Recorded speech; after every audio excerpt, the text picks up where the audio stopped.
Nauna na nating nakilala ang Aboitiz family na tinaguri ang wealthiest family of Cebu sa inspiring story natin na ito. Kung hindi nyo pa napapanood, you can click the link here and watch it later.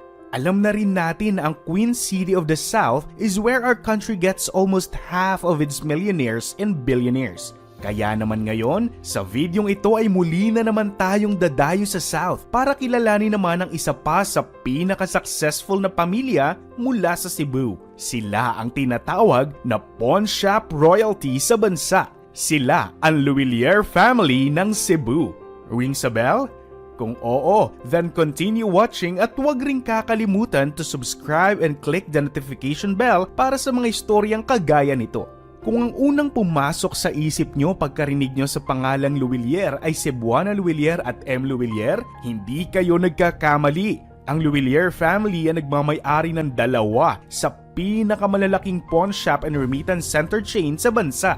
Ang magkapatid na Philip Jones Luwilier at Michelle Luwilier ang founders ng dalawang pawn shop chain. Si Philip Jones ang founder ng Cebuana Luwilier, habang si Michelle naman ang founder ng M. Luwilier. Ngunit hindi sa magkapatid talagang nagmula ang galing ng pamilya sa pagnenegosyo, lalo na sa pag-aalahas. Kumpara sa mga Chinoy at Basque descent na mga bilyonaryo sa ating bansa, ang mga Luwilier ay French descent. Anak at mga apo ni Honorary French Consul Henry Leon Luwilier ang current generation ng mga Luwilier ng Cebu. Mula Decombe, Paris, France ay dumating sa Pilipinas si Henry Leon Luwilier noong 1933 bilang sales executive ng Philippine branch ng La Estrella del Norte, isang jewelry store. At makalipas ang ilang taon, nalipat naman ito sa Cebu kung saan siya pa rin ay sales executive ng Levy and Blune Oceanic Department Store. Sa Cebu niya nakilala ang nooy 27 years old Cebuana mestiza na si Angelita Iscano Jones na kanyang naging asawa.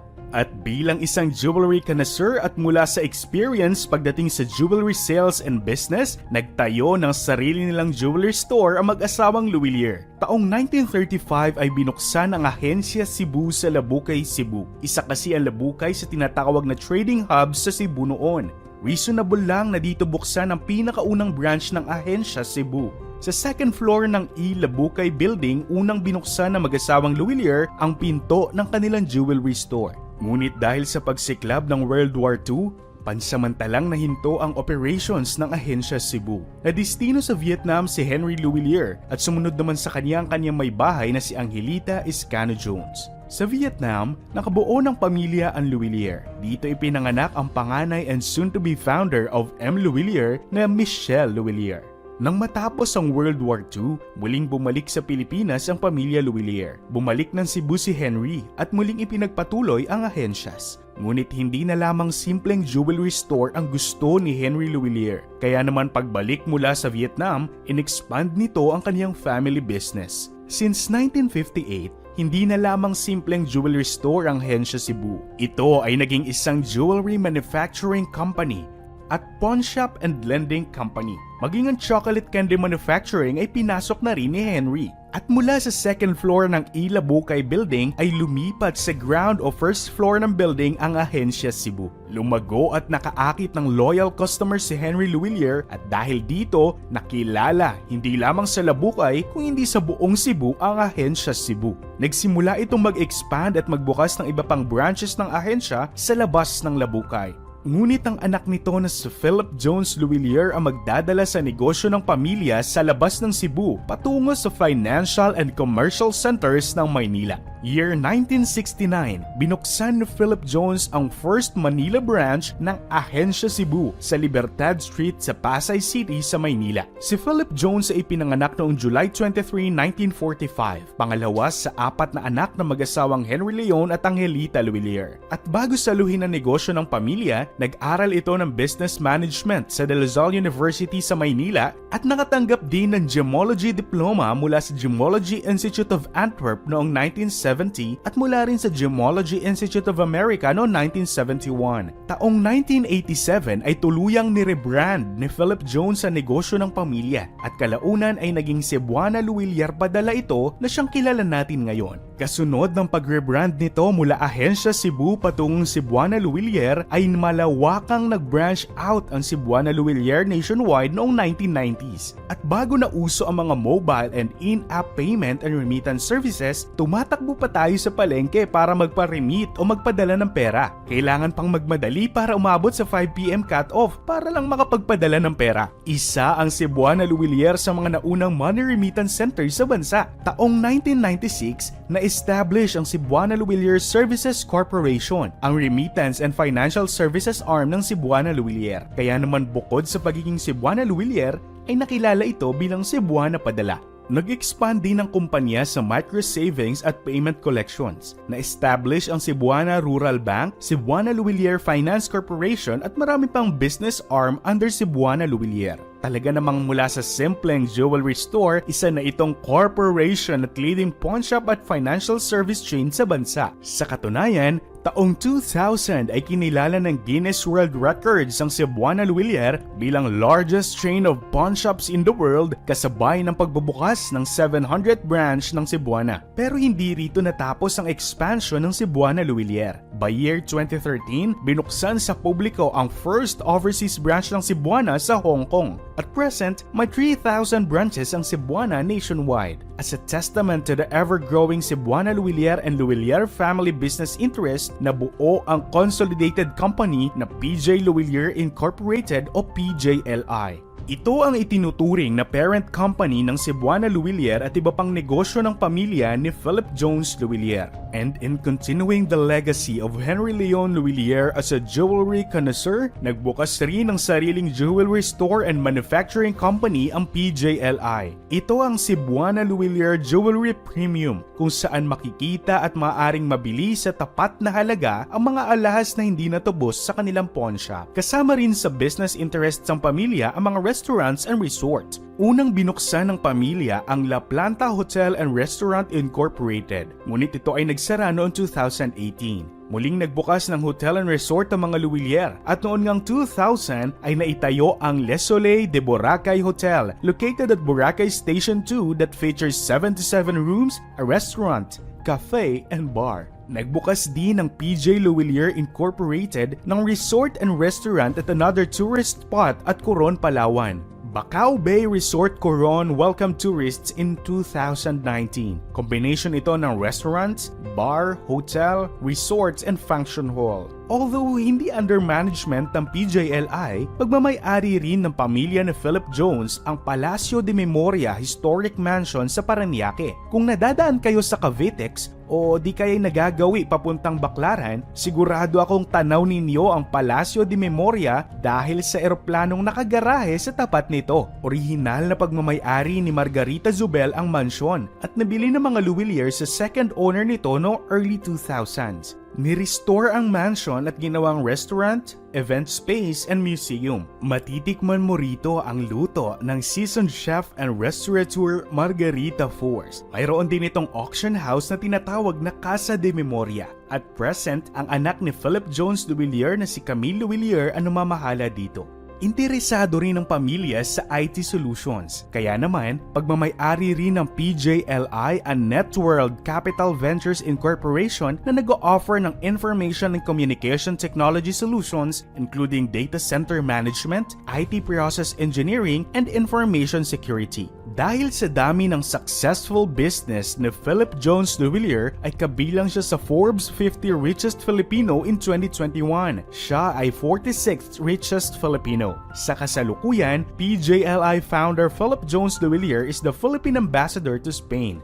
Dati na rin siyang naging ambassador ng Pilipinas sa San Marino, Portugal at Italian Republic. Dahil nga sa galing nito sa negosyo at pagiging magaling na ambassador ng Pilipinas sa iba't ibang bansa, nakatanggap ito ng napakaraming awards. Kabilang sa awards na ito, ang Ordine de la Stella della Solidarietà Italiana, ang pinakamataas na award na ibinibigay ng Republic of Italy sa mga foreigners at Italian nationals sa ibang bansa. At ang Order of Raha Humabon by Cebu City dahil sa malaking ambag niya at ng kanyang kumpanya sa economic development ng Cebu. Buti hindi ng loob ng mga Luwilier. Dahil bukod sa pagninegosyo, isa sa priority ng kumpanya ang pagbibigay ng educational scholarship. At nakapagbigay tulong na rin ito sa pagbibigay ng medical assistance sa 1,500 tuberculosis patient sa Payatas, Quezon City. Lahat ng ito ay nagawa sa tulong ng PJ Luwilier Foundation Incorporated o PJLFI na itinatag ng kanyang anak na si John Henry Luwilier. And speaking of his John Henry Luwilier, siya lang naman ang current founder ng PJLI at business partner din ng Zubiri family pagdating sa Global Restaurant Concepts Incorporated, ang management ng Philippine franchise ng California Pizza Kitchen,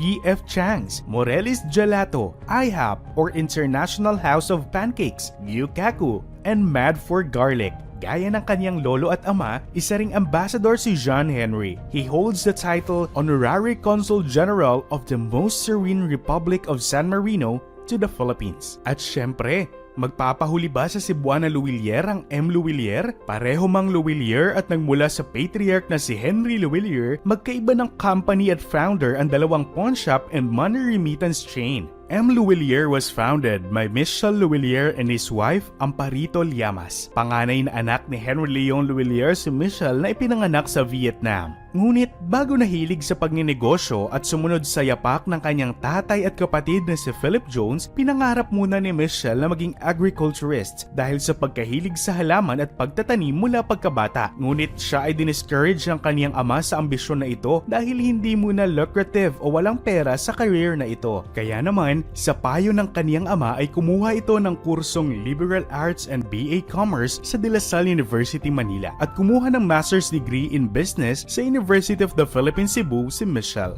Iba man ang tinitibok na career ng batang Michel ay tila parang namana nito sa kaniyang ama ang natural na galing sa pagninegosyo at pag-aalahas. Dahil bata pa lamang ito at magpasa hanggang kolehiyo ay nagbebenta ito ng alahas, wristwatch at tsinelas sa mga kaibigan at kaklase. Sa edad pa nga lang na 7 years old ay nagtatrabaho na ito sa ahensya Cebu at tumutulong sa jewelry appraisals at bookkeeping ng negosyo. Bukod sa angking galing sa negosyo at pag-aalahas ay syempre minana ni Michel ang 3 branch ng ahensya Cebu mula sa kaniyang ama. Mula dito ay in-establish ng mag-asawang Michel Luwilier at Amparito Llamas ang first branch ng M. Luwilier noong 1980s. Unang binuksan ng mag-asawa ang first branch nito sa oldest thoroughfare ng bansa, ang Colon Street sa Cebu City. Mula sa pagiging simpleng pawn shop, nagkaroon ng quick cash loans, domestic and international money transfer, insurances, logistics, bills payment, and micro-insurance services ang M. Luwilier. Dahil sa dami ng services na alok ng M. Luwilier ay hindi kinalaunan tumubo na parang kabute sa iba't ibang panig ng bansa ang branches nito. Sa kasalukuyan, meron ito more than 3,000 branch nationwide, earning its nickname as King of Pawn Shop and Remittance. In the same way, dumami rin ang negosyo ng mag-asawang Michel at Amparito. Bukod sa M. Luwilier, pinasok rin ng mag-asawa ang food franchising business, property development and construction, farming and food manufacturing, bottled water, wines, and gourmet products distribution.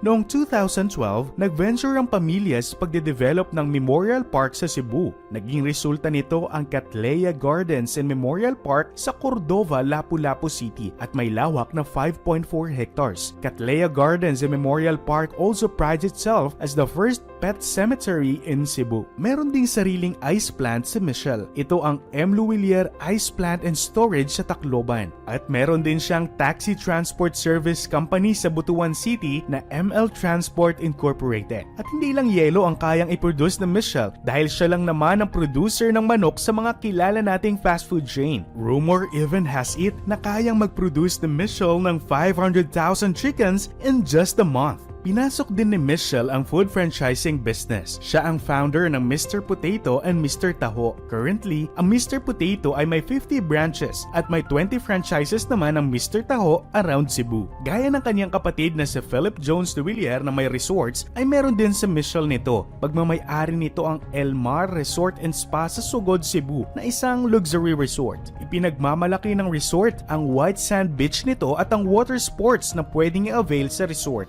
At dahil Dahil nga pinangarap ni Michelle na maging isang agriculturist, tinayo nito ang Cebu Safari and Adventure Park in Carmen, Cebu. Inspired mula sa San Diego Zoo in California, USA ang Cebu Safari and Adventure Park. Ito rin ang biggest zoo and adventure park sa buong Pilipinas na may lawak na 170 hectares. The Safari and Adventure Park features thousands of animals from 120 different species. Makikita rin dito ang orchid collection ni Michelle na may tinatayang 1 million different species or kinds of orchids. Binabalak ni Michelle na mag-uwi sa safari park ng mga penguin at bumuo ng Arctic section sa zoo at maglagay ng 60-roomed family-style hotel dito. Bilang isang French descent, natural na mahilig si Michelle sa wine at masasarap na pagkain. Kaya naman mayroon din itong wine company at restaurant chain. Ito ang Pino, Ola España sa Cebu City at Gustavian sa Banilad, Cebu, kung saan niya binibenta ang karamihan sa kanyang wine collection. Samantalang ang asawa naman nito na si Amparito Luwilier ay namamahala sa jewelry arm ng pamilya na ML Jewelers. At ang lahat ng ito ay under ng consolidated company na M. Luwilier Group of Companies. Under din ng M. Luwilier Group of Companies na buo ang ML Cares Foundation na sumusuporta sa iba't ibang charitable initiatives gaya ng livelihood programs, communal garden projects, Adopt a School program,